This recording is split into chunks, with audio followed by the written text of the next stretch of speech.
CM చంద్రబాబుపై అక్కసు వెళ్లగక్కేందుకే గొడ్డలి పార్టీ అధ్యక్షుడు జగన్ 3 గంటల పాటు మీడియా సమావేశం పెట్టారని మంత్రి అచ్చెన్న ఆగ్రహం వ్యక్తం చేశారు.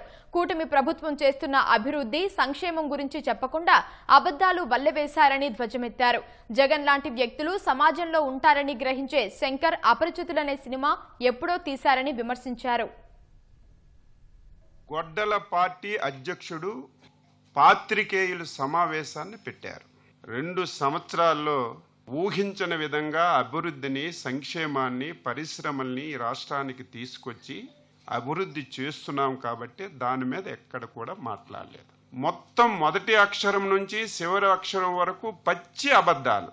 నేను ఎప్పుడూ చెప్తాను, మళ్ళీ చెప్తున్నాను, ఆ పార్టీ పుట్టికే అబద్ధాల పైన పుట్టినటువంటి పార్టీ. ఫ్రస్ట్రేషన్కి లోనయ్యాడు. చెప్పడానికి ఏదీ లేక చంద్రబాబు నాయుడు గారి మీద వ్యక్తిగత దోషంలో తీసుకెళ్లే కార్యక్రమాన్ని శ్రీకారం చుట్టారు. గుండెపోటుతో చచ్చిపోతారని, ఇదే చివరి ఎన్నికలని. ఒకసారి నువ్వు తెలుసుకో.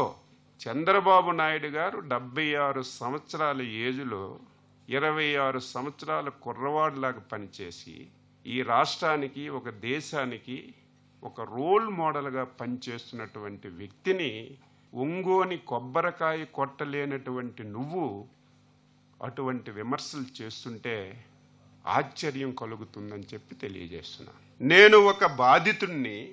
నా కుటుంబంలో అందరూ చనిపోయారు.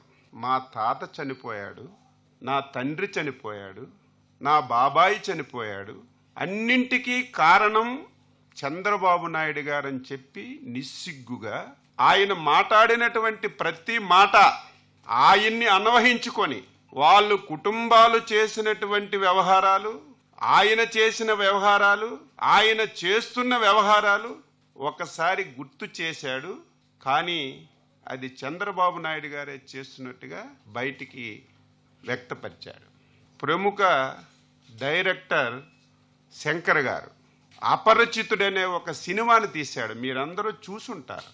ఎప్పుడైనా ఒకసారి సమాజంలో ఇలాంటి వ్యక్తులు పుడతారని చెప్పి సంవత్సరాల ముందే గ్రహించి సినిమా తీసినటువంటి శంకర్ గారికి ఈ సందర్భంగా నేను అభినందిస్తున్నాను. అపరిచితుడంటే అపరిచితుడు. నిన్న చూస్తే నోట్లో వేలు పెట్టినా కొరకలేనటువంటి అమాయకుడుగా అబద్ధాలన్నీ కూడా వల్లవరిచి చెప్పిన విషయాన్ని నేను గమనించాను. రాజారెడ్డి గారిని చంపేశారట. ఎందుకు చంపారో, ఏ విధంగా చంపారో నాకంటే మీ అందరికీ ఎక్కువగా తెలుసు.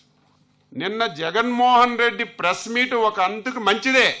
ఈరోజు ఆయన మాట్లాడి వాళ్ళ కుటుంబ నేపథ్యం ఏంటి, వాళ్ళ కుటుంబం ఏ విధంగా పులివెందుల్లో కానీ, కడపలో కానీ, ఈ రాష్ట్రంలో కానీ ఏ విధంగా దమనకాండ చేశారో ఒక్కసారి ఫ్రెష్గా మనం చెప్పుకోవడానికి ఒక అవకాశం వచ్చిందని చెప్పి తెలియజేస్తున్నాను. రాజారెడ్డిని చంపేశారు.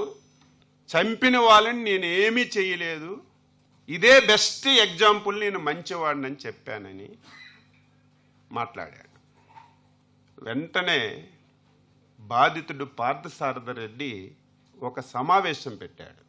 జగన్మోహన్ రెడ్డి గారు, ఆ రోజు మీ తాత, మీ తండ్రి గారు, మీ తాత హత్యలో ఉన్నటువంటి వాళ్ళని ఎవరిని మిగల్చలేదు, అందరినీ వేసేశారు, ఆస్తులు ధ్వంసం చేశారు, బుల్డోజర్లు పెట్టి ఇళ్ళన్నీ కూడా కూల్చేశారు. మిగిలింది ఒక పార్థసారథి రెడ్డి, అది కూడా కర్ర పెట్టుకొని ఊత పెట్టుకొని నడుస్తున్నాడు. అది తెలిసి మాట్లాడావా, తెలియక మాట్లాడావా నాకు అర్థం కాదు. మొత్తం ఆ రోజు జరిగిన పరిణామాల్లో ఇన్వాల్వ్ అయిన ప్రతి ఒక్కరిని ఆ రోజు నువ్వు అతమార్చిన విషయం ఈ సందర్భంగా గుర్తు చేస్తున్నాను.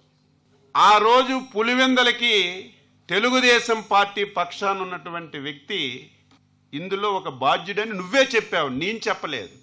ఆ బాధ్యుడు ఈరోజు నీ పార్టీలో ప్రముఖంగా ప్రధాన కార్యదర్శిగా బాధ్యతలు నిర్వహించి నీ పక్కనే ఉన్న విషయాన్ని కూడా నువ్వు గుర్తు పెట్టుకోకుండా ఈ విధంగా చంద్రబాబు నాయుడు అనే కారణం అని చెప్పి మాట్లాడడం చాలా దారుణం అని చెప్పి తెలియజేస్తున్నాను.